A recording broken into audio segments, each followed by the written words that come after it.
Amigos colecionadores, bem-vindos de volta. Eu sou o Mauro e esse é mais um episódio do MBM Cast, o primeiro podcast em língua portuguesa sobre colecionismo na cultura pop. E para mais um papo cheio de conteúdo e muito descontraído, né? E, aliás, a gente vai falar de novo de Marvel, né? Você tá ansiosíssimo. Tô super empolgado. Imagina. Vestir meu uniforme Marvete. De preto? Eu achei que você fosse vir de verde para combinar com tudo aqui, né? Aliás, a gente devia ter falado isso. Mas, enfim, hoje a gente vai para mais um episódio de Marvel, para falar de um personagem que a gente ainda não entrou em detalhes. E aqui a gente começa com um pouquinho dele, porque a história dele é longa, vasta. Longa. Né? E como que eu posso dizer? Teve um universo, né? A gente vai falar sobre Hulk, primeiro, bom, né? Então já falando qual que é o tema de hoje. E é um universo, Helder, que começou pequenininho. Sim. E aí ele mesmo foi se expandindo, né, bastante. Tanto que o Hulk se tornou um dos principais personagens. E ele é um dos mais queridos, né, mano? Se a gente pensar bem, a gente tem muitos fãs do Hulk. É verdade. Apesar de que, eu já vou botar um porém aqui, mas não vou entrar ainda nesse mérito, apesar de que eu sou mais fã ainda do Hulk dos quadrinhos do que do Hulk do cinema, mas a gente fala disso. A gente fala disso. Eu entendo. O Hulk do cinema não é, como é que é? Ele não é unanimidade. Exatamente. Ainda. Né? Tá? Mas é um personagem super querido e tal. E tanto que, como a gente mesmo colocou aqui, né? E a gente tem bastante material extra. A gente caprichou no cenário aqui, mano. Aqui a questão. Vou mostrar alguma coisa já, né? Eu acho que você já devia, logo de cara. Vamos começar o seguinte. Eu acho que primeiro, antes da gente olhar a questão das peças, eu acho que a gente precisa entender um pouquinho a criação do Hulk. Boa. Né? Por que a criação do Hulk? Sim.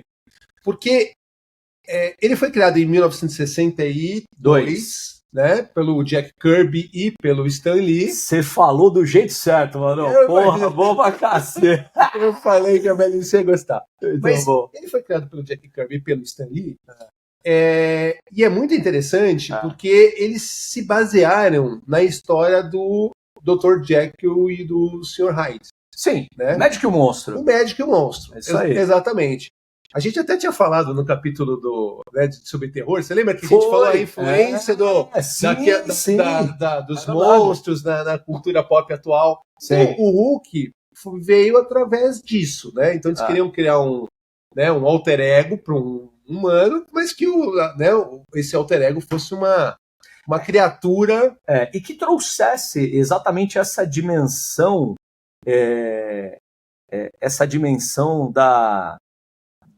do monstro ou do incontrolável, né? Um lado humano, né? Um lado humano incontrolável. Tentar trabalhar um pouco disso. E eu acho que dá para falar bastante coisa sobre isso. É bem bacana, assim, a gente que gosta de falar muito de arquétipo, né? Os arquétipos dos heróis e tal. Eu acho que aqui a gente tem uma matéria-prima boa também para fazer algumas relações em relação a isso, né? Legal. E aí, então, aí já dando um pouquinho de nomes, né, justamente para os personagens, o personagem humano que se transformava na criatura, né, seria o Bruce Banner, que é o nome original que veio justamente dos quadrinhos, né, que eles deram para o personagem. E aí, em um momento em que e aí as curiosidades, né? E aí tem aquelas coisas também, tem as curiosidades, mas assim, e aí você tem aquela tradição que se firmou na Marvel dos nomes, né? Bruce Banner, Peter Parker, Reed Richards. Isso. Exatamente. Muito bom. Mas aí, mas eu ia comentar o seguinte, que no início, e aí veio a gente entrar um pouquinho nas curiosidades, quando foi criado o Hulk, começou aquela história assim, mas no início ele é quase um lobisomem, porque ele só se transformava à noite. Isso é muito estranho, cara. Mas eu entendo isso, porque eles falam o seguinte, se teve a influência do Dr. Jekyll e Sr. Hyde para fazer o personagem, Eles pegaram uma outra característica que, na verdade, seria do lobisomem, e falaram, não, mas vamos botar eles, então, ele também só pra se transformar à noite. Não tinha nada a ver com a lua, claro. Evidente. Mas ele começou a se transformar só à noite. E aí eles falaram, não, peraí, isso... Essa coisa não, essa coisa não casa muito bem. Não casa muito bem. Então, um pouquinho pra frente, saíram dessa história. Ele começou também a se transformar de dia. E aí eu acho que a gente pode falar que teve uma influência grande do Stan Lee. Stan Lee, ele falou... Eu acho que aí ele meteu o dedo e falou, a gente podia... Porque o cara era bom de argumento. Stan Lee era bom de argumento. Ele foi um bom editor. E quando eu falo que ele era bom de argumento, isso tem... várias histórias que mostram e contam isso, né? Que o Stan Lee, ele tinha uma capacidade enorme de construir diálogos e narrativas e colocar sob a forma de texto a dinâmica dos personagens que estavam sendo retratados nas páginas, né? Então isso era muito louco. Sim. Porque ele recebia... De uma facilidade para fazer isso que era incrível. Né? Isso era muito incrível mesmo, porque ele recebia a página pronta, né, com toda a arte pronta, com os espaços dos recordatórios, os balões de diário, mas tudo em branco. Sim. E ele... talento, porra, cara. Isso chama-se talento. Isso não tem jeito. Isso chama-se talento. E aí tiramos essa história dele se transformar só de noite. Sim. E ele começou a passar de dia. Só lembra uma coisa, Helder, que é o seguinte, quando os dois criaram o Hulk, eles criaram para fazer quadrinhos. Então, tudo começou nos quadrinhos, né? Aliás, Marvel começou nos quadrinhos e depois foi se expandindo nas outras mídias. E a gente está falando de 62, então a gente está falando que o Hulk, dentro do panteão de personagens do universo Marvel, ele é um clássico. Sim. Né? Ele é um clássico, é legal a gente lembrar disso, né? Ele tá lá no mesmo cesto que Homem de Ferro, Thor, América, o Homem-Aranha, né? Quarteto Fantástico. Sim. Então, assim, a gente está pegando aquele início da década de 60, em que esses personagens clássicos foram estabelecidos. Sim, né? Sim. E aí, bom, beleza, vamos fazer quadrinho com ele. E aí aconteceu outra curiosidade bastante interessante, que é o seguinte, quando foram fazer a palheta, né, quando foram colocar eles nos quadrinhos, não tinha a cor, porque a ideia inicial era para ele ser cinza. Sim. Não era para ele ser verde. O verde veio muito tempo depois. E aí não tinha o cinza, o que aconteceu? Eles fizeram um azulado. Ele saiu meio azulado. Tanto que ele começou a ser chamado de Gigante Safira. Né? É surreal pensar nisso. Não porque a gente nasceu com ele assim, né? Ele nasceu verde, depois deu... Gigante Esmeralda, pô. Gigante Esmeralda, né? E depois veio aqui, né? Tem até... E tem até a história de que isso foi por conta de um erro de impressão. Eu já não sei se é erro de impressão ou falta da cor exata que eles queriam. Pode ser. Alguma coisa nesse sentido. Mas assim, era para sair de uma cor e não saiu. Sim. E aí depois é que eles decidiram adotar o verde. Tanto que é até muito engraçado. Olha como é que essas coisas caem na tradição, na cultura popular mesmo, né, mano? Não, verde de raiva, né? Verde de raiva.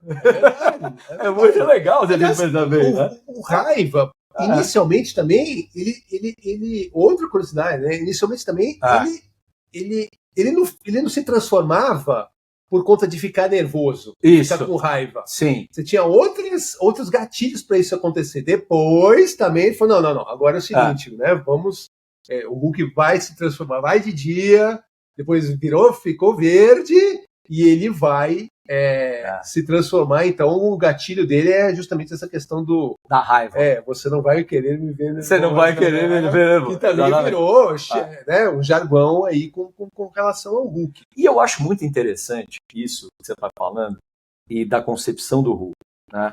Porque assim, a raiva ou a ira acaba sendo fonte de poder. Sim. Né? E se a gente pensar bem, o ser humano, né? O bicho ser humano é um bicho frágil. Mauro, a gente é muito frágil, né? compara o ser humano com qualquer outro bicho grande da natureza. Cara, a gente perde feio. Tanto que a gente começou a ter arma, né, para poder... A gente teve que investir em tecnologia, né?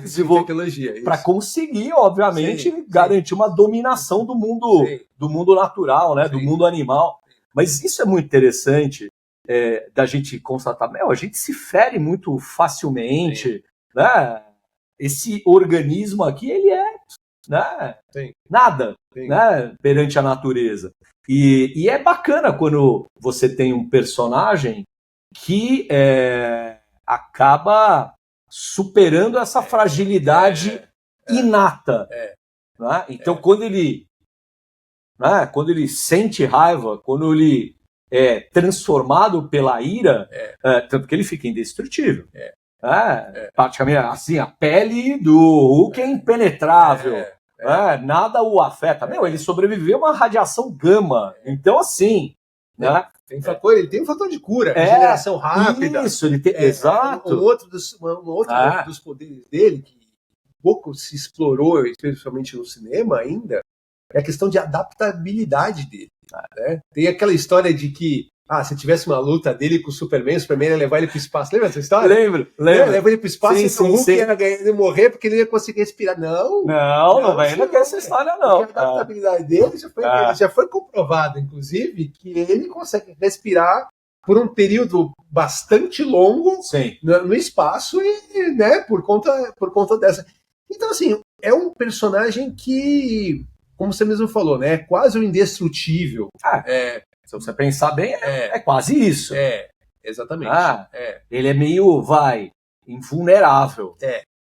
Invulnerável, exatamente isso. Eu não sei se indestrutível, mas assim, invulnerável. E eu acho essa característica muito bacana. Eu lembro da infância, isso é engraçado, né? A gente tinha uns bonequinhos, aqueles pequenininhos de plástico. Não sei se você chegou a ter também. Eu acho que era matéria. Não tinha de plástico. Eu não sei se era rádio, mas era grandão do Hulk, assim. Mas aquele rigidão, assim. Que na verdade ele era todo de plástico, ele só levantava as pernas, mexia nem o rosto, mas ele levantava os braços só. Então, o meu não, o meu era poseado. Era tipo isso aqui, era uma pose dele, assim, mas era pequenininho. E era tudo assim. E aí tinha o Homem de Ferro, o Capitão América. Lembrava muito o design do desenho da TV. Aquele do Jack Kirby, com o traço do Jack Kirby. Assim. Cara, e eu lembro como teve um período, e crianças são assim, né? A gente fica obcecado por algo em alguns momentos. Marcante, né? Marca a infância. E eu lembro de eu andar com esse bonequinho do Hulk pra cima e pra baixo. E eu tava, antes de começar a gravar, vindo aqui gravar com você, aquelas coisas que surgem do nada, né, de memória. Eu me lembro de eu estar na igreja, assistindo uma missa com os meus pais, e aquela puta coisa chata, né? Você ia meio obrigado, né? Você não ia ir de livre e espontânea vontade, mas tinha que ir na missa no domingo e tal. E eu me lembro dessa cena, de eu arrancar do bolso o Hulk, e meu pai encrencar, sabe assim, que você não devia trazer, não, mas ele é meu companheiro. Eu respondi alguma coisa assim, e quando tinha lá a homilia do padre e tal, eu com... criança não tem paciência para essas coisas muito longas. Mas eu me lembro disso, né?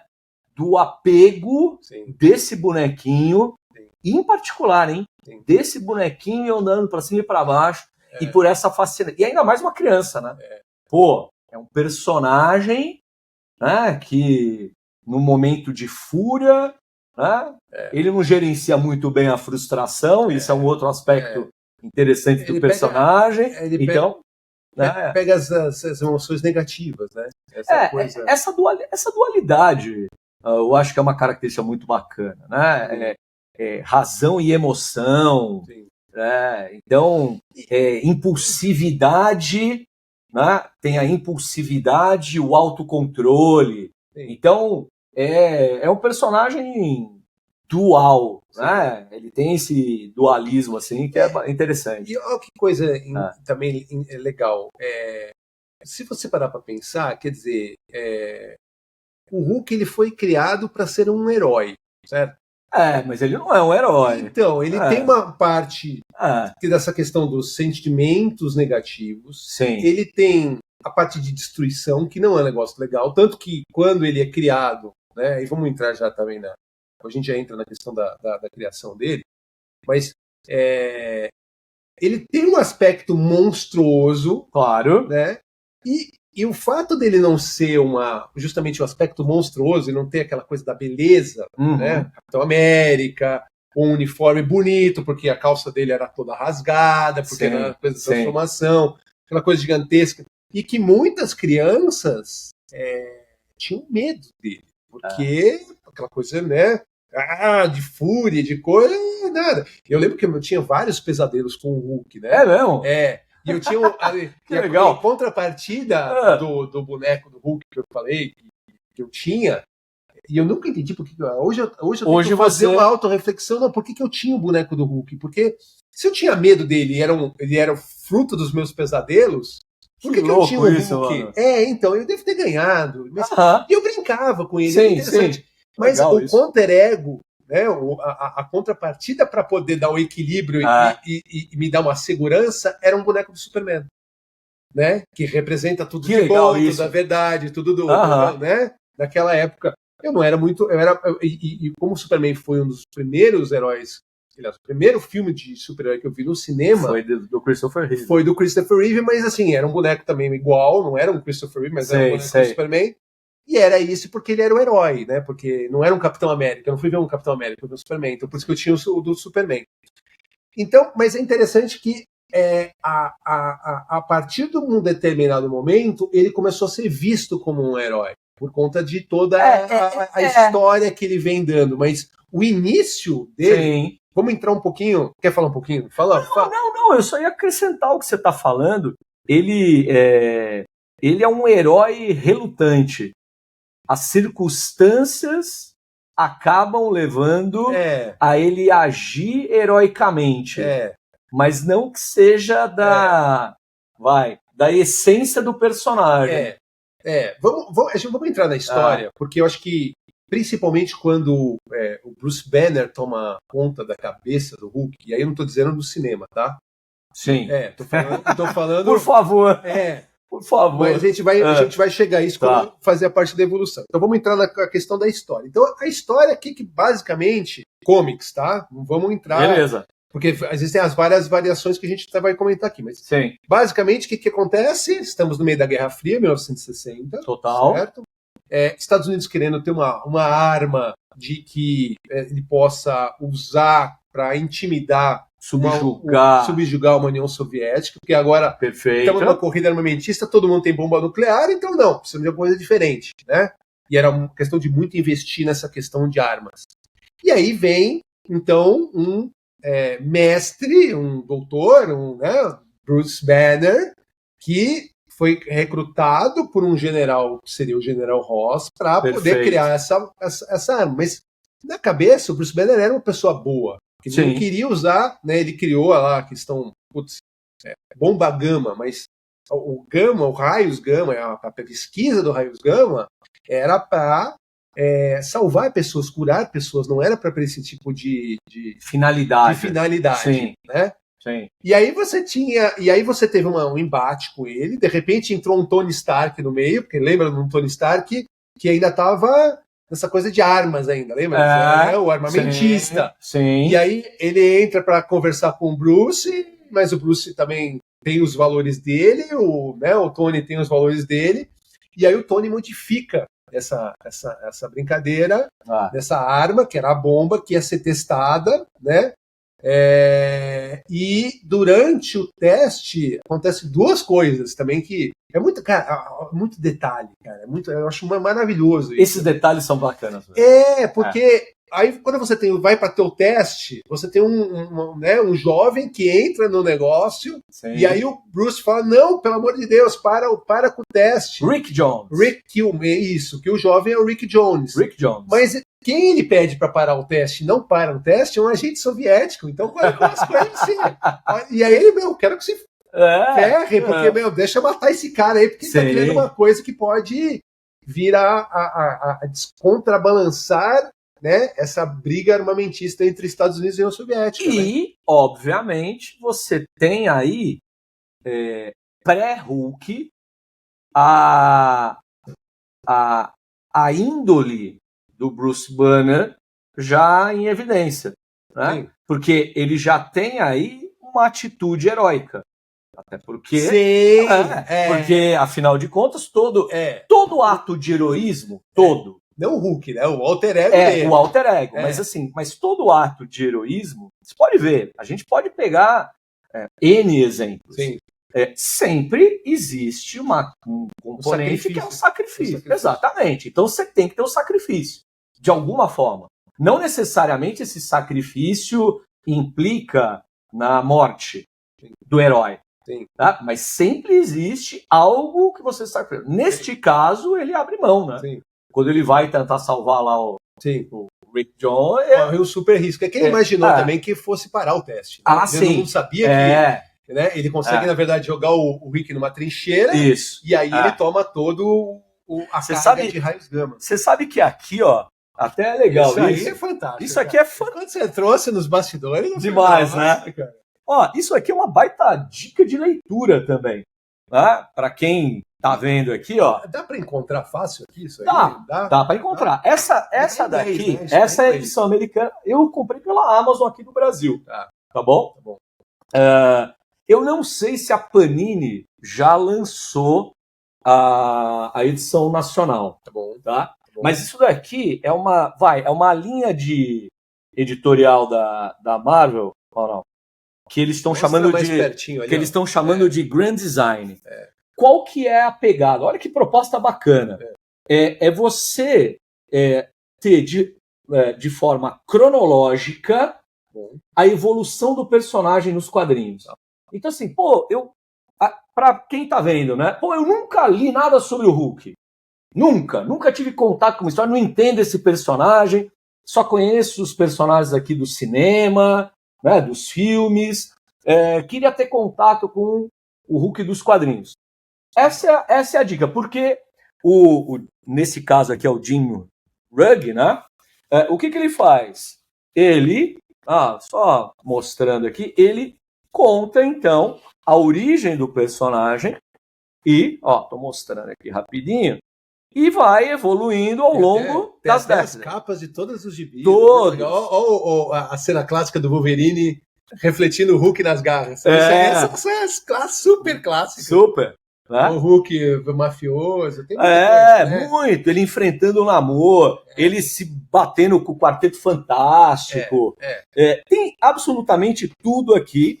E o que eu queria só destacar e ilustrar, olha que legal. Aqui, a capa mesmo, do primeiro gibi, ó.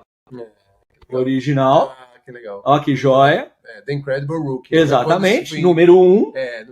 Então ele estreou em 62 com o próprio gibi. Né? E nessa história aqui, rapidinho, ele mostra exatamente o que você estava... Toda essa história que a gente está comentando aqui, né? Que você estava narrando aqui, que é a origem dele na trincheira, do teste e tudo mais. Né? Muito bom, muito bom, muito bom, muito bom. Bom, aí, Helder, então, quer dizer, aí foi criado o Hulk, porque é a absorção dos raios gama, e aí entra aquela história de, vira à noite, né? Que a gente já comentou algumas curiosidades. Mas foi criado o Hulk, né? Então, John Bruce Banner, esse daqui, até já para mostrar um pouquinho, né? Óbvio que esse daqui é a versão do cinema, né? Onde você tem a terceira versão do cinema. A terceira versão do cinema, muito obrigado. Verdade. Certo? A terceira versão. Você tem um Mark Ruffalo aí. Ruffalo, da Hot Toys. Boa essa figura, hein? Linda. Realmente. Né? As heads da Hot Toys sem fantásticas, dúvida. cheias de uns acessórios, né? Um terno muito bem, com super caimento. Essa aqui é a versão do Avengers, tanto que ele está segurando o cetro, que era o cetro do Loki. Do Loki. Né? Aqui os óculos, ele vem com o relógio também, né? Tudo muito bem feitinho. A gente não tem aí mostrando aqui a versão dele do Hulk, né? Mas aí... Essa roupa aqui, por sinal, mano, desculpa te cortar. Essa roupa aqui é do Avengers, certo? Essa roupa é do Avengers. Que é quando a Natasha, a Viúva Negra, encontra ele. Isso. Ele tá em Calcutá, um negócio assim, não é? Acho que na Índia, eu acho. Não é um negócio. Porque ele tá naquela fuga. Isso. Que começa, na verdade, com o Edward Norton, certo? Sim. E aí, que o Edward Norton é a entrada do Hulk no MCU. Perfeito. Só que aí troca. Só que aí troca. Calma, a gente vai chegar lá. Chega.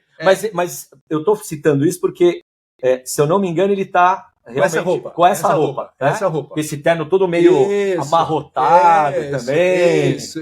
É justamente essa roupa. Então é isso aí mesmo. E ele, inclusive, legal. Mas a gente vai entrar nisso. Bom, mas então, Gibi, transformamos um Bruce Banner nisso daqui. Né? A partir do momento que ele vira o verde. Aqui não é... Isso aqui é uma peça da Iron Studios, eu tô falando do Hulk grandão mesmo, né? Tá? Esse daí. Esse é do Hulk, é um Hulk... não dá nem pra levar, pessoal. Mas, mas dá pra ter uma ideia da dimensão. Porque isso é uma estátua, ele não é articulado, ele vem com o segundo torso.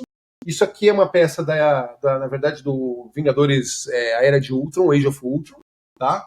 E ele vem com o segundo torso, que você tira toda essa parte aqui e coloca ele já gritando, segurando umas partes do Ultron. Sim. Então a gente mostrou isso e é óbvio que quando tá falando daquele início, a hora que ele se transformava num humano mirradinho, para uma criatura, né, de 4 metros de altura, sim, certo? Sim.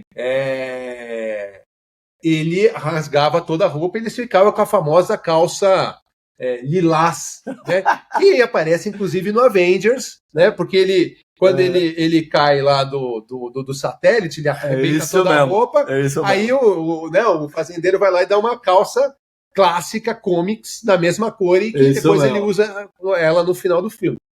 Tá? Então ele vira essa monstruosidade, e aí, do comics, ele vai caminhando, e aí a gente pode até citar, quantos inimigos? Eu acho que mais do que os inimigos. Sei lá, ele enfrentou todo mundo. É isso que eu ia comentar. Eu acho que essa parte legal, porque, óbvio, a gente gosta de ver heróis brigando com herói, né? Guerra Civil é um clássico, né? Por conta disso. E aí depois eles se entendem, né? Mas é legal, é legal eles se pegarem no primeiro momento. No Avengers, o Hulk brigando com o Homem de Ferro, depois entra o Capitão América. O Thor entra na jogada. O Thor brigando com o Hulk no começo, que é super clássico. Mas o ponto que eu queria comentar é assim, o Hulk, você concorda comigo que ele passa por uma prova de testes? Sem dúvida. Do tipo, deixa eu te mostrar como esse provação. cara... uma provação de como esse cara... Você não vai conseguir ganhar desse cara. É isso aí. Você não vai conseguir ganhar desse cara. É um personagem que foi feito para isso. Para ser, como você falou, super forte, super indestrutível, super velocidade, super pulo, adaptabilidade, poder de cura, pele impenetrável. Então, ele foi feito para isso, mas ao mesmo tempo, aquela coisa incontrolável. Tanto que o Ross, quando ele vê que, cria-se a criatura e ele tem a perseguição do deserto, que inclusive é representada no filme do Ang Lee, eu acho toda aquela sequência do deserto, aqui, ouso dizer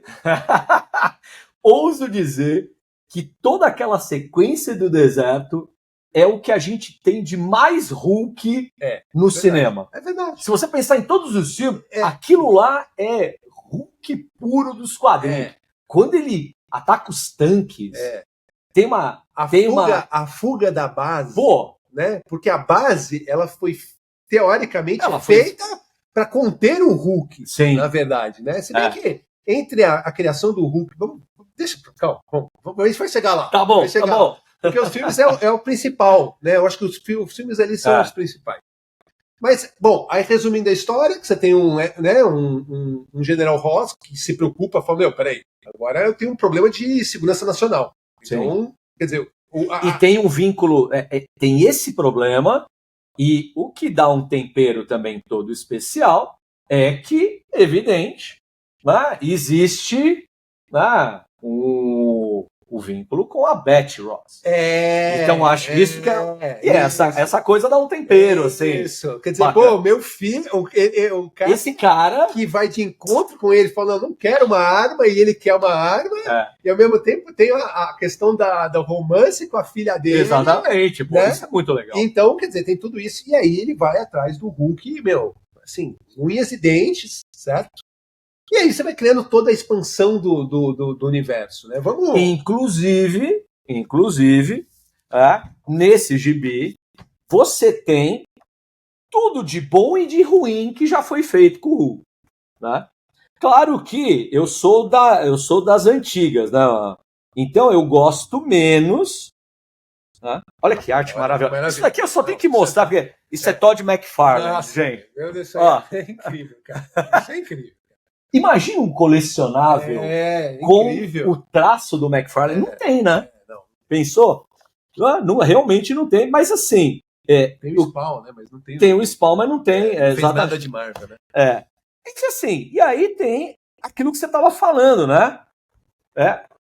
World War Hulk. Então, assim, é o Hulk contra o mundo. Né? E o próprio General Ross, né, ganhou, né, também um espacinho de se tornar. Ele vira um Hulk vermelho. Red Hulk. Que ele falou, eu preciso dar um jeito. Exatamente. Ele vira né, se coloca nos raios gama e vira um Hulk vermelho. Eu gosto menos dessa fase, né? Mas é super criativa. É criativo. Super criativo. É criativo. Eu acho que o que eu acho interessante das histórias do Hulk... já lutou com coisa, já lutou com todos os Vingadores, já lutou com que eles chamavam de Illuminati, né? Aí, sim. Que são alguns heróis que se juntaram formando uma equipe... uma equipe dos cabeças, vamos dizer assim, né? Doutor Destino. Vai embora. Capitão América. Aqui, ó. Coisa linda. Wolverine. O Hulk, olha, então, isso é importante a gente falar. Por exemplo, o Wolverine, ele veio... A primeira aparição dele era uma história do Hulk. O que aconteceria se o Hulk tivesse matado o Vendigo? O Wolverine teria matado... Aliás, o que aconteceria se o Wolverine tivesse matado o Hulk? Foi a primeira aparição do Wolverine, ele mata o Hulk, mas é um que aconteceria, então uma realidade alternativa. Sim. Né? E, por sinal, foi quando o Wolverine entra no X-Men, depois ele morre. E o que você tá falando, tá aqui retratado nessa reprodução dessa capa. Olha que legal. Olha aqui, ó. Exatamente, ó. O Wendigo aqui, ó. Olha só. Exatamente o que você tá falando. Porque ele tava brigando, o Wolverine acha ele no Canadá, é com ele brigando com o Wendigo. Isso, né? Exatamente. Mas enfim, é o dele. Então tem todas essas provações para mostrar que esse cara é o osso duro, mais do que um osso duro de roer. Né? Agora, de todos esses quadrinhos, sabe um que é contemporâneo e que eu acho bom demais? Que é a história dos Supremos. Eu acho que a história que é do universo Ultimate, né? Conta um pouquinho disso. Então, você precisa entender por que é legal, porque senão o pessoal não vai se entender. Porque, na verdade, é uma reimaginação, É uma reimaginação dos personagens principais. Né? Então, você está falando do Thor, do Tony Stark, do Capitão América. Ele tem um resgate disso que a gente gosta de falar muito, né, durante os nossos episódios, da essência dos personagens e tudo mais. Mas ele consegue, no Ultimate, os Supremos seriam os Vingadores, né? Numa releitura da origem dos Vingadores. E você tem um Hulk bestial, um Hulk ensandecido, um Hulk completamente irracional. Então, assim, o bacana é que você tem uma extrapolação das características originais do personagem. Né? Então, assim, quando você olha para o Hulk, né, dos Supremos, ele é ele é a fúria. A fúria encarnada. Fúria. Que é a essência dele, né? É isso. E sim, e a fúria você não controla. Né? Você não tem diálogo. Não existe diálogo com. Né? É o símbolo da fúria e da ira. Né? E é interessante, é uma abordagem bacana. A primeiro conjunto de histórias, porque aí depois Supremos teve continuação e tal, saiu como se fosse uma minissérie. Né? E tem até o desenho. E por sinal, a animação é tão boa quanto. Sim, que é baseada nela. Né? É baseada assim, é tão boa quanto assim. Né? Então, aí já entrando na parte de evolução, aí, vamos lembrar de algumas coisas só pra gente também não, né? Mas tem esse desenho dos anos. Eu não vou lembrar. Eu acho que eu tenho ele aqui, ó, só pra gente poder lembrar um pouquinho, né? Supremos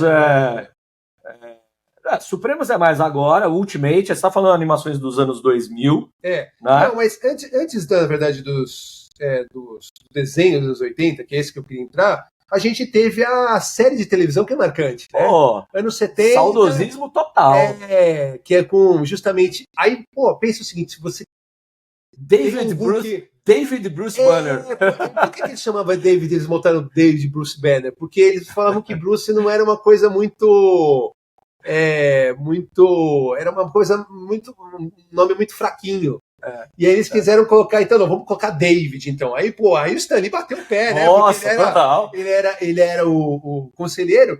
E aí ele falou, não, então peraí, então vamos botar então David Bruce Banner, beleza.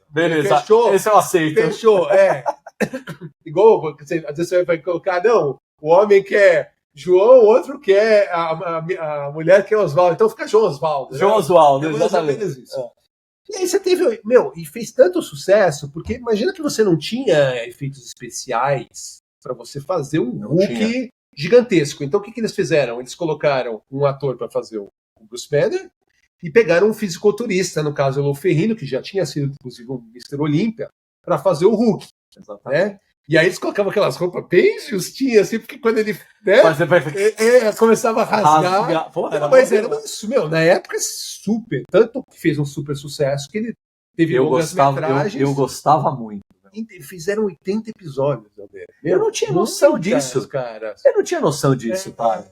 É muito louco, né? Porque, assim, claro, quando a gente é criança, moleque e tal, você vai assistindo.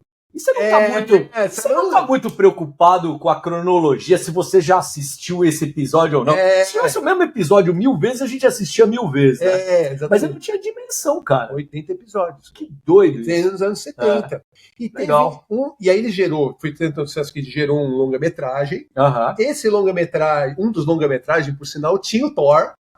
Tinha o Thor, mas aí o Thor... eu lembro disso. Eu lembro disso. O Thor, bem... Mas lógico, não era um super... Mas o traje lembra o quadrinho mesmo. Assim. Não, lembra o quadrinho, ele era bem... Como é que eu posso dizer? Bem... Por um lado, um pouco... Posso dizer, tosco. Meio galhofão, assim, não? Talvez meio galhofão, mas ele lembrava bastante a coisa viking, né? Do Thor. É verdade. Porque aquelas coisas de pele... É verdade. O elmo, etc. Você não tinha como fazer super efeitos especiais. Não. Mas... Era o Thor. Nossa, que legal, tem um Thor. Mas sabe uma coisa que me impressiona, esse lance dos efeitos? Isso você falou, né? Muito efeito prático e tal, né? E, claro, transformação, Lou Ferrigno. Mas uma coisa que me impressiona até hoje, e eu tenho essa imagem gravada na mente, e muitos provavelmente têm, que é quando o olho... Né?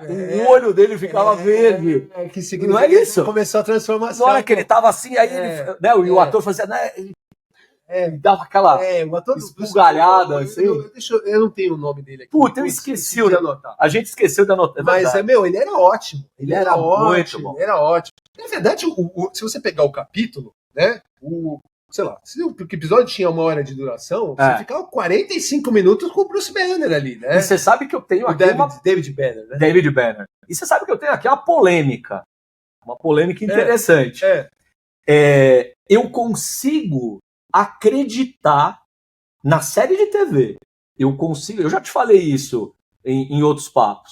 Eu consigo acreditar que aquele David Bruce Banner da série de TV era de fato um cientista. Um cara crânio, inteligente. Tá. Sabe assim? Tá. Genial. Tá. Coisa, Mauro, que eu ainda não consegui pegar no cinema.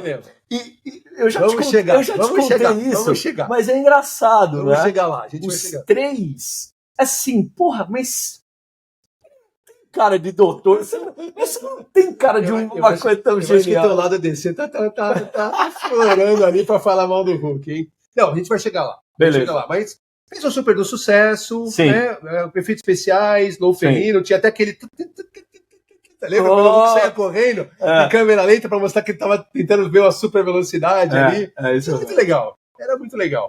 E isso anos 70. Anos 80 entrou pra animação. Que aí entrou a animação, inclusive se não me engano, era o próprio traço do Kirby, que fizeram os desenhos, que era aquela coisa... Acabou, exatamente. Que teve vários, né? O bonequinho era exatamente dessa época. Que era um desenho quase gibi animado, certo? Com alguns o cenário era fixo e ia só o... Isso. Mas que era muito legal. E aí fizeram o Capitão América, fizeram o Homem de Ferro, etc, etc. Né? Que também fez um baita de um sucesso. Isso estamos falando de anos 80. E aí anos 90 ainda melhorou ainda mais, que teve um desenho que inclusive teve a introdução da She-Hulk, né? Sem dúvida. Que a apresentação dele é bem legal, assim, uma transformação. A apresentação era mais legal que o próprio desenho, assim, era mais bem feito. E voltando justamente para essa história, até a gente chegar em anos 2000, 2003, para ser mais exato, quando falou, não, agora vamos colocar então o Hulk justamente nas telonas. Mas eu acho super legal essa longevidade, Helder. Sem dúvida. Porque, imagina, o Hulk ele nasceu já com um gibi dele, né? Próprio. Ele não foi. Não, a Homem-Aranha apareceu em um outro, Wolverine apareceu em um outro. Ele não. Não, ele já falou, não. Tinha o Kirby e o Stan Lee tinham um carinho especial pelo Hulk. Muito. Então, muito mesmo. E foi criando justamente, entra a briga com os heróis, entra a briga com os vilões, vários vilões que eles têm, né? E sabe o que eu acho legal de tudo isso que você está falando, dessa longevidade? É que com o Hulk você se permite, né? Você se permite sentir raiva. Você se permite aplacar as suas frustrações, sabe? Porque às vezes é isso. Né? Às vezes na vida você tem vontade do quê? Né? De sair distribuindo porrada. Né? Do tipo dia de fúria. É o dia de fúria. Mas no caso é o dia de Hulk. Né? Você tem que fazer o dia de Hulk. Porra, o dia de Hulk, cara. Você fala assim, tá vendo esse prédio aqui? Eu vou botar abaixo esse prédio. Pronto. Né? Você então, não vai me querer me ver. Você não vai querer me ver. É muito legal. Eu acho que isso é muito legal do personagem, né? Porque você se permite isso, né? Porque você quer ver realmente o Hulk assim... Ele te traz essa faceta nossa, né, que é você se entregar à emoção, né? Quer dizer, é aquela coisa da razão e emoção, meu. Que é completamente diferente de hoje com aquela questão do equilíbrio emocional, inteligência emocional. Inteligência, resiliência. Nada. O Hulk não tem resiliência. Darth Vader falaria a mesma coisa. Exatamente. Né? Mas enfim, agora vamos falar da questão Beleza. do cinema, né? Então, 2003, você tem, né, um Yang Lee fazendo... O Hulk do Yang Lee já tem 20 anos, Mauro. Já tem 20 anos. Caramba, meu. E de um ator, que doido, né, que é o Eric Bana, certo? Fazendo o Bruce Banner, numa história que lembra muito também o próprio... Não de fazer arma, ele lembra talvez mais até o seriado dos anos 70, embora não tenha... Lembra, mas eu acho que lembra mais. Um laboratório, você vai fazer um experimento com raios gama, talvez para poder ajudar as pessoas, e aí dá uma coisa errada, que aí... Mas aí botou uma história de fundo, né, com o pai. Sim. Né? Então eles dão uma mudada. Kenote, ele entrou, ele como o pai, mas para fazer um vilão, né? Precisava de um vilão. Eu não sei se foi muito bem. O homem absorvente. Não vai. É isso que não me convenceu. Mas tem uma coisa desse primeiro filme. Do Ang Lee que eu acho que é muito legal. Me fala para ver se combina com o que eu penso do filme também. Pô, eu acho que se você... Aí vamos depois a gente vai ter que entrar nos filmes da Marvel, mas uma coisa que me incomoda nos filmes da Marvel é que, assim, ok, é o Hulk, né? Eu acho que quando ele aparece no Vingadores, acho que a gente vai ter que fazer uma ponte para poder falar do Ang Lee ali e a gente já entrar nos 3 filmes e tentar chegar numa conclusão, né? Ou nem sei, né? Numa primeira conclusão. Não, eu acho que seria muito presunçoso da nossa parte chegar numa conclusão, mas chegar em algumas observações, né? Quando ele tá no Avengers, e aí a gente tá falando do Mark Ruffalo, e eu gosto dele no sentido que você falou, ele não tem ainda a questão do professor, né? Mas, talvez ele não consiga mostrar isso porque ele tá fugindo, né? E aí, talvez eles tenham colocado ele um pouco mais como um gênio, principalmente ali no Age of Ultron, que ele ajuda o Tony Stark. Um pouquinho ali. Mas, como ele tá em fuga, ele não mostra isso. Tanto que, quando é o Edward Norton, ele ajuda lá a consertar as coisas, né? Lá na fábrica que ele tá escondido no Rio de Janeiro e tal. Mas o que eu gosto dele do Avengers é que é o seguinte, é o tom, a hora que a Natasha, você falou da Natasha, né? Ele tem um tom do tipo, cara, ele como é que eu posso dizer? Ele a história toda dele, ele tenta falar, não quero o Hulk, preciso achar uma cura. Lembra dessa história? Eu lembro. Né? Sim. E naquele momento, e que começa no finalzinho do filme do Edward Norton, ele aceita. Sim. Ele aceita, é igual esse pessoal que começa a ter uma doença. Uma doença. Autoimune? Não é autoimune, mas tipo, que sabe que vai morrer. Entendi. E aí tem aquele primeiro momento, né? Que isso é explicado. Da negação.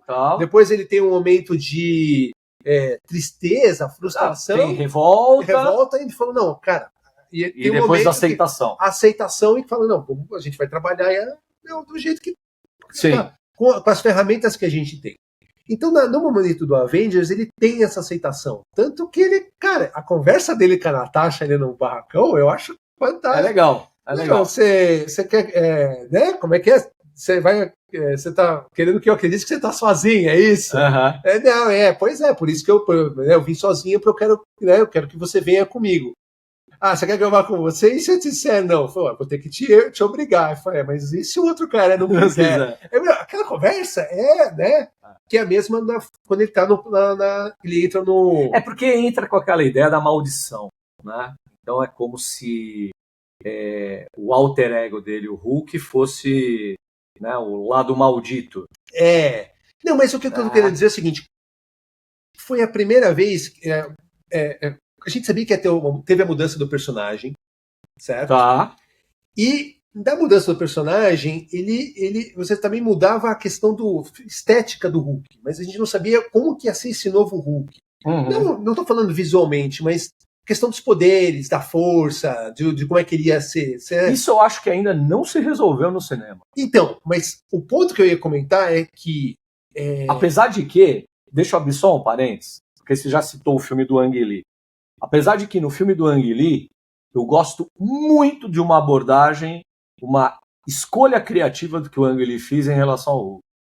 Ele vai sentindo mais raiva e vai ficando mais forte. Porra, isso é incrível. Isso eu concordo. Isso eu acho muito bom, Isso eu concordo com você. Porque ele vai ficando maior, mais forte. Incrível. Isso eu concordo com você. Isso ainda falta nos filmes nesse MCU. Porque... ele faz eu acho que o Mark Ruffalo ele vai fazendo tanto um suspense, que quando o Hulk aparece efetivamente, que ele luta com o Thor, e ele cai, e tem a própria luta em Nova York, e depois nos outros filmes, até no Age of Ultron, ou até no Thor Ragnarok, ele não tem aquele cara tão ferrado. Entendeu? Eu acho isso também. Aquela questão do tamo ferrado. Apesar de que eles tentam fazer isso de alguma forma. Age of Ultron, que ele luta lá com o Homem de Ferro. Né, que ele usa a Hulkbuster. A Hulkbuster. Ok. Sei lá. Você tem um vislumbre, vai. É que aquela luta da Hulkbuster é muito legal, mas aquelas piadinhas do Tony Stark... Não precisa ficar tão bravo. Ó, pô, cara, você imagina, tudo bem que é o Tony Stark, tudo bem que ele tá numa Mark 43 dentro de uma Hulkbuster. Cara, você tá lutando com o Hulk. Você tinha que ter, no mínimo, um pouquinho de respeito e não ficar fazendo piadinha. Exatamente. Você entendeu? Na verdade, seria muito mais interessante se toda aquela cena se evidenciasse, apesar de que a gente sabe que tem a ver com a personalidade do Tony Stark, né, dele ser sarcástico, irônico e tal, mas que ele transparecesse realmente medo. Eu acho. E você não sente muito mesmo isso. Que tenha sido, a gente sabendo que a Hulkbuster tenha sido uma criação dele com o Bruce Banner, né, para conjunto para conter o Hulk, por exemplo, no momento como aconteceu ali, que ele perde o controle. Mas, cara, sabendo que aí entra a sua versão do Eric Bana, entendeu? Do Yang Lee. Ele, quanto mais raiva, mais forte ele fica. Falando, cara, ele destruiu a cidade inteira, sabe? Ele destruiu a cidade inteira. E aí, que eu acho também, aquela cena do deserto, como a gente já disse, é maravilhosa, porque você tem o Hulk incontrolável, e é o Hulk dos quadrinhos, quando ele ataca os tanques. Sim. E ele pega o tanque, joga o tanque. E ele faz assim até. Ele pega o cano, né, do canhão e ele faz meio assim, ó. Ele bate na mão do tipo, como se fosse um taco de beisebol. Aí ele arrebenta, aí joga. Aquilo faz sentido. Aquilo para mim faz sentido. E eu gosto muito da estética, dos quadrinhos, aquelas passagens de quadro, de cena. É muito quadrinho. Eu lembro de uma parte desse aqui, eu acho que. A cena, eu lembro da cena dele contra os cachorros. A cena dos cachorros.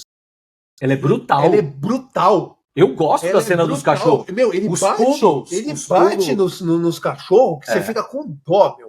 Isso porque são cachorros tipo Hulk. Também, né? Exatamente. Mas eu lembro da última cena que o cachorro, você lembra daquilo? Sim. Que ele morde o ombro, ele dá aquela, né? Só aquela contraída. Aquela contraída no coisa e você quebra a mandíbula do cachorro.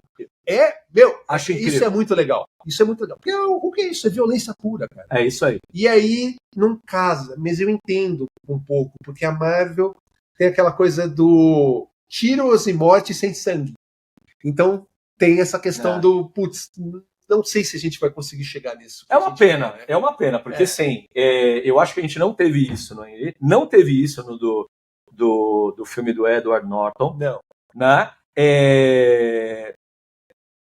Eu não gosto do filme com Edward Norton. Eu gosto de algumas coisas, mas assim, acho desconjuntado o filme.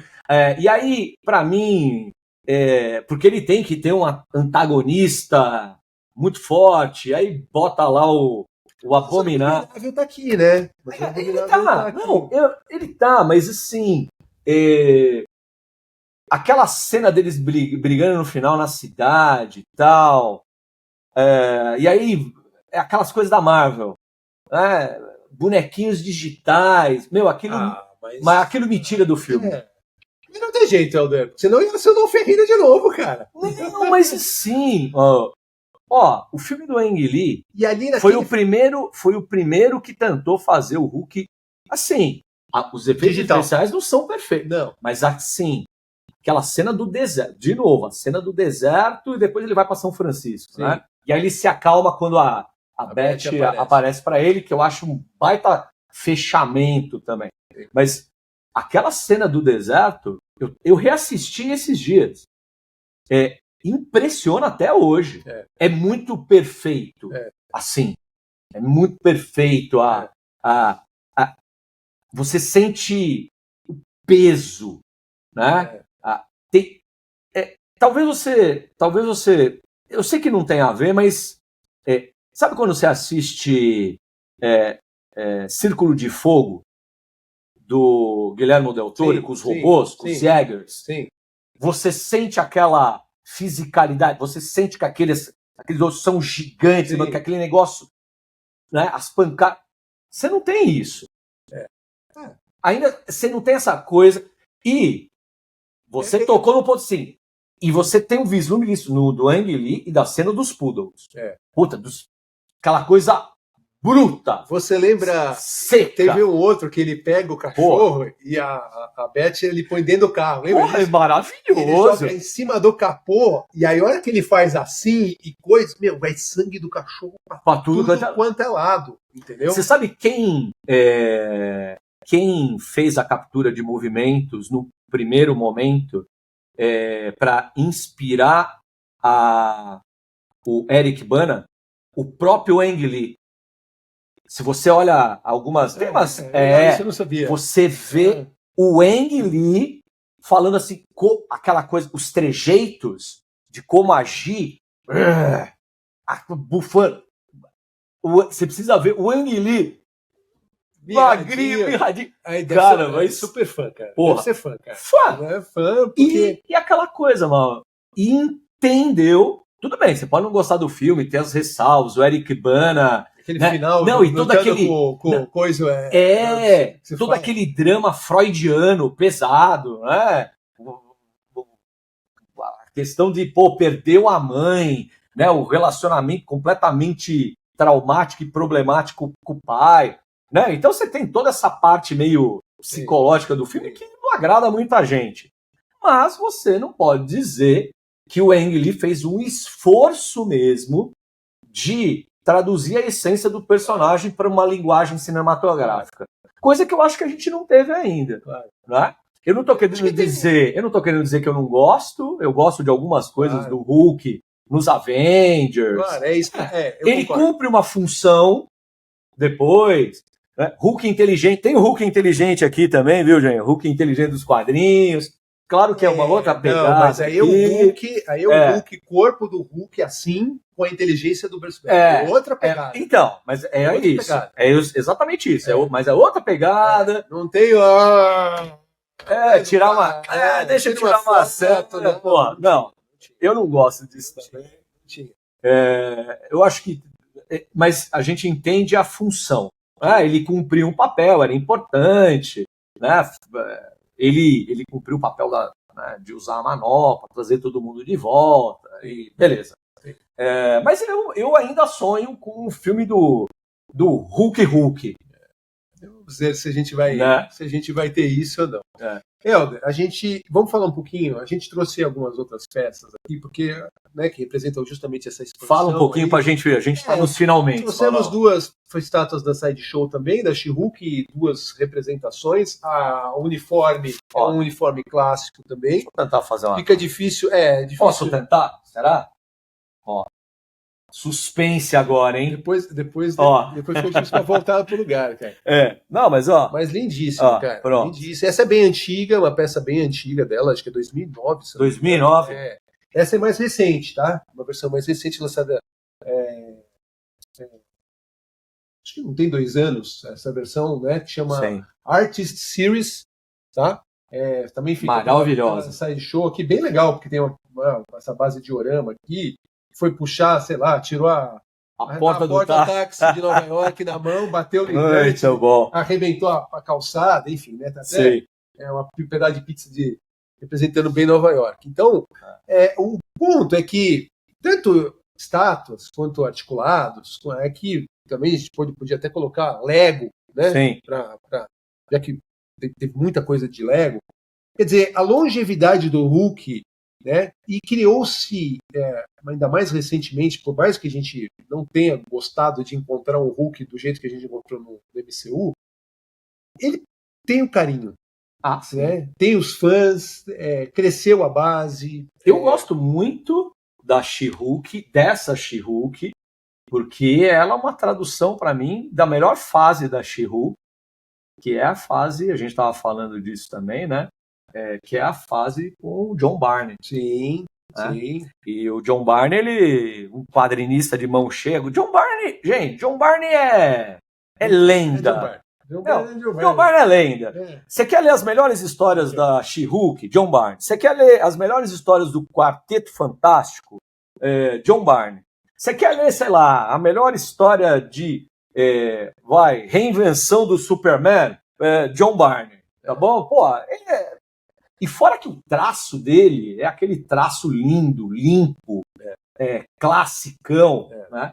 E a fase da She-Hulk é fenomenal. Aquela instituição, e ele trabalha muito bem isso, né? Aquilo que ficou conhecido pela She-Hulk, né? A quebra da quarta parede, dele falar dela falar com o leitor, de fazer comentários sobre o que está acontecendo. Sim. É tudo com ele. E aqui você tem uma tradução muito perfeita dela, né? E aí, quer dizer, eu acho que também não tem uma fabricante de colecionáveis que tenha a licença da Marvel que não tem um Hulk. Né? Sim. Porque é muito. Aliás, inclusive várias versões, as próprias. Sim. Né? Cada vez que você colocava ele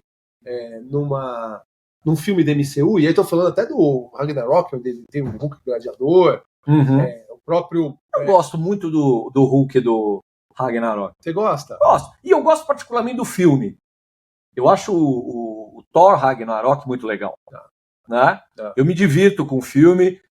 Acho um bom filme. Quer dizer, o último filme decente que o Thor teve. Vamos deixar pro Thor. Vamos. Pro capítulo do Thor. Vamos. Né? Mas criamos, quer dizer, vários conteúdos de colecionáveis, de estátuas, de articulados, de vários tamanhos, das várias séries, de várias empresas, né? Conteúdos diferenciados também. Aqui eu trouxe mais também um material. Isso aqui é um Blu-ray do Hulk Versus, que tem duas histórias. Uma ele enfrenta o Thor, outra ele enfrenta o Wolverine. E aqui é muito legal porque também as histórias, além de ser da animação, ser muito. Isso aqui é nos anos 2000, tá? Era o que você estava falando, era isso mesmo.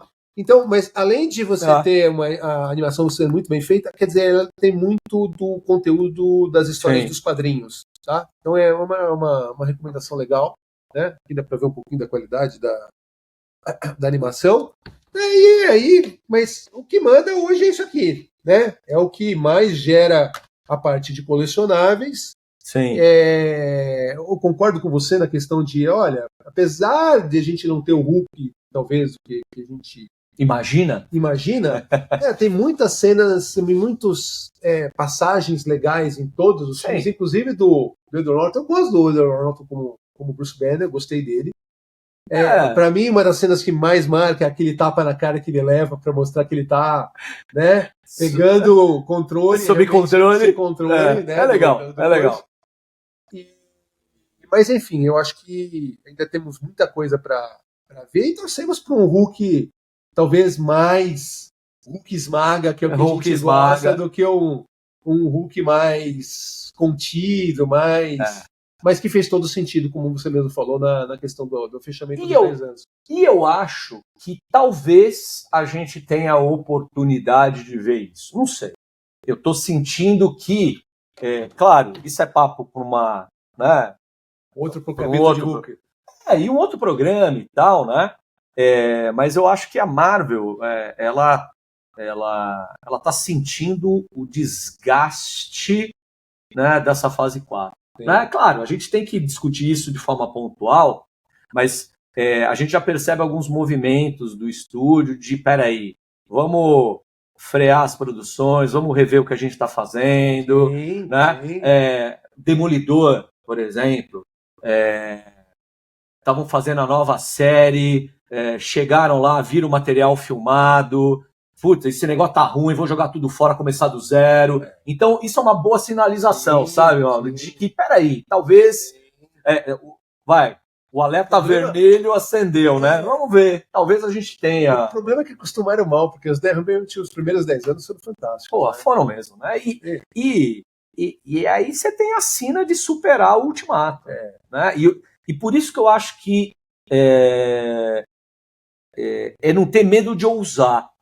Eu acredito que essa conexão dos fãs com a Marvel, ela não se perdeu, obviamente, claro. Mas eu sinto que os fãs estão esperando uma ousadia né? Eu acho que falta ousadia agora.